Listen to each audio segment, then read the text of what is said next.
आई भैया, हम भोजपुरी गायक सूरजमल यादव आज एक बार फिर से हम समाज के एक ज्वलंत मुद्दा गावे जातनी।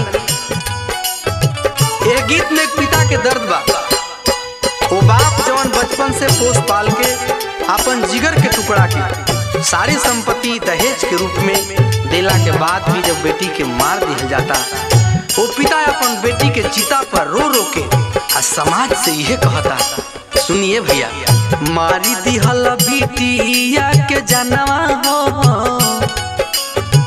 ले लिहल बिटिया के जनवा हो, दुश्मन दहेज हो गइल। मारी दिहल बिटिया के जनवा हो, दुश्मन दहेज हो गइल। रोवल होई है के तान सुगनवा हो, रोवल होई है के तान सुगनवा हो, दुश्मन दहेज हो गइल।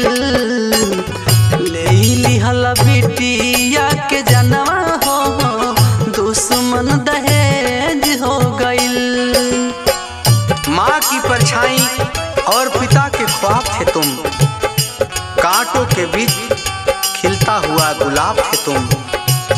माँ की परछाई और पिता के ख्वाब थे तुम, कांटों के बीच खिलता हुआ गुलाब थे तुम।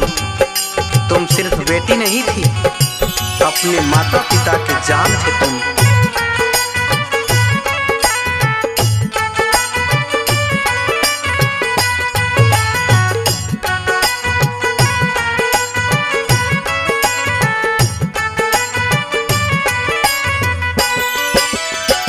एक एक पाई ता चुकाई दिहनी धान के, रोवा रोवा कर्जा से डूबल बाटे तान के।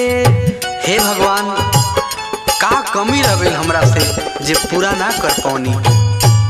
एक एक पाई ता चुकाई दिहनी धान के, रोवा रोवा कर्जा से डूबल बाटे तान के।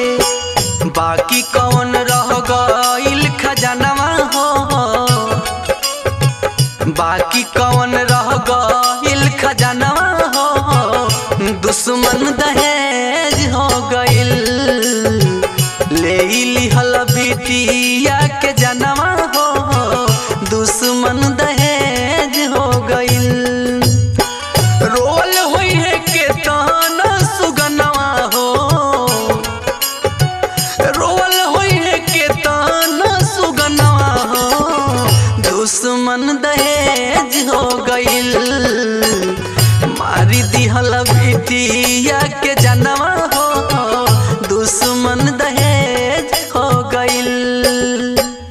घर का खिलौना दे दिया, आंगन का चंदा दे दिया, मन दे दिया, धन दे दिया, जो था अब तक अपना वह सब दे दिया। घर था रोशन जिससे मेरा, उस घर का दिया दे दिया। जिगर का टुकड़ा मैंने बेगानों के हाथों में सौंप दिया। तब भी वह मुझसे पूछते हैं कि दहेज में आपने ऐसा क्या दे दिया। बेटी न रहलू तू ता पापा के करेज हो, लागता कि पाप कैनी ससुरा में भेज हो। ये दहेज ना हो साहब, भीख मांगे के एक सामाजिक तरीका हो। हाँ, बेटी न रहलू तू ता पापा के करेज हो, लागता कि पाप कैनी ससुरा में भेज हो।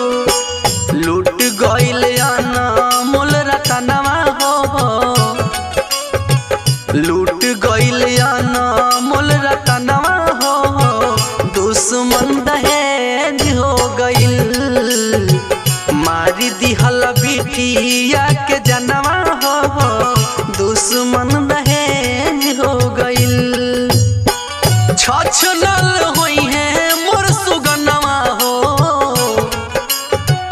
कल पल होई है मोर सुगनवा हो, दुश्मन दहेज हो गइल। बाकी कौन रह गइल खजानवा हो, दुश्मन